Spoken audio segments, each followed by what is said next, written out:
We're about through the first 2 months of 2025, and as we head into March, Lucas County has plenty of road projects in the works, and Mike Pniewski is the Lucas County engineer and is with us to learn more about what's ahead for the construction season, the orange cone season. Time to start thinking about it. It is. You think about it all winter probably. First of all, let's clarify. The city of Toledo has their projects.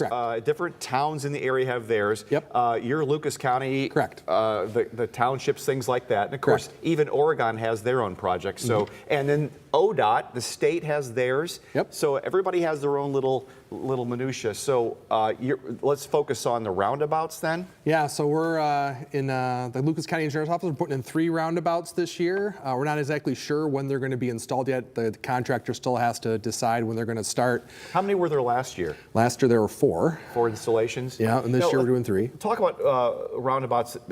They do save lives. A lot of T-bone accidents, a lot of people running stop signs. We had one there on Garden Road yesterday. Right. Two people were killed. Somebody blows a stop sign, and unfortunately, tragic realities to it. So that's correct.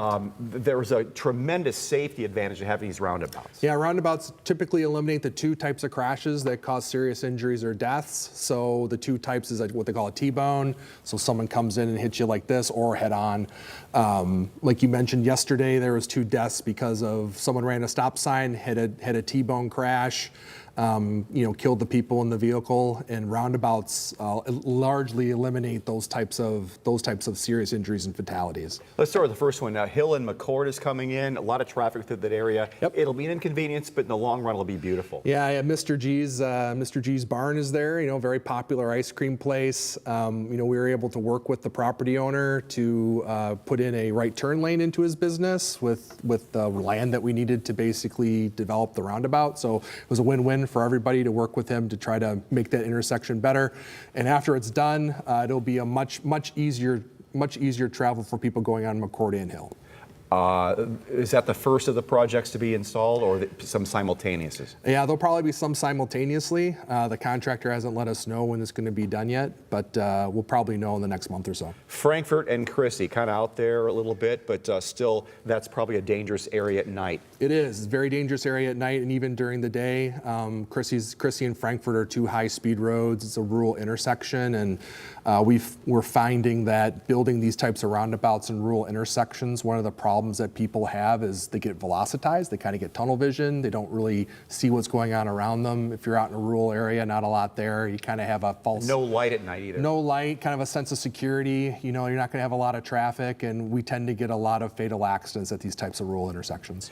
Summit and Shoreland, tell me about that intersection, what's going to happen? Yeah, Summit and Shoreland is right when you go out of the point over the bridge over the Ottawa River, and the intersection of Shoreland is right after you cross that bridge.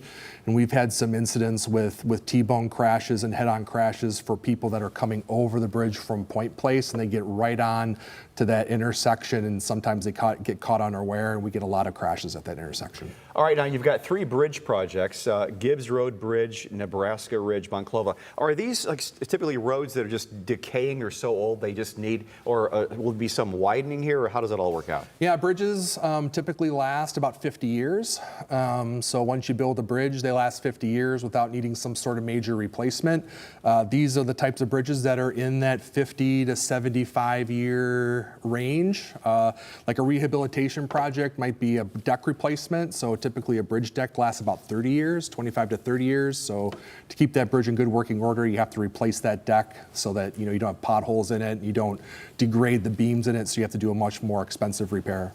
Now, the roundabouts take about 4 to 5 weeks to install in most situations. Yep. The bridge projects, are those a longer commitment there with time? And that's a tremendous inconvenience, of course, but people hopefully learn to go around that stuff. Yeah, it depends. Like a rehabilitation project might be the same thing, about 45 days, 6 to 8 weeks. Yeah. If you're doing a full bridge replacement, you're talking more in the 90 to 120 day range. Wow. All right, road salt tips. Talk about that.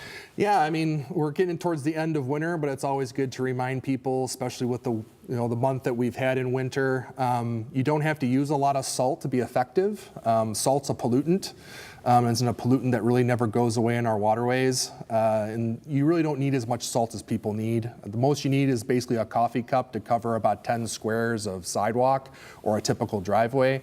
The also thing about salt is the best time to apply salt is either before it snows or after you clear it off. So if you clear the snow off, then put the salt down, that's when it has its peak effectiveness. Something to think about there as we end the winter. Hopefully we're through all that period of time. Mike Pniewski, thank you so much for being here. The guy is the Lucas County engineer, and he really knows what he's talking about and doing some great things for residents of Lucas County.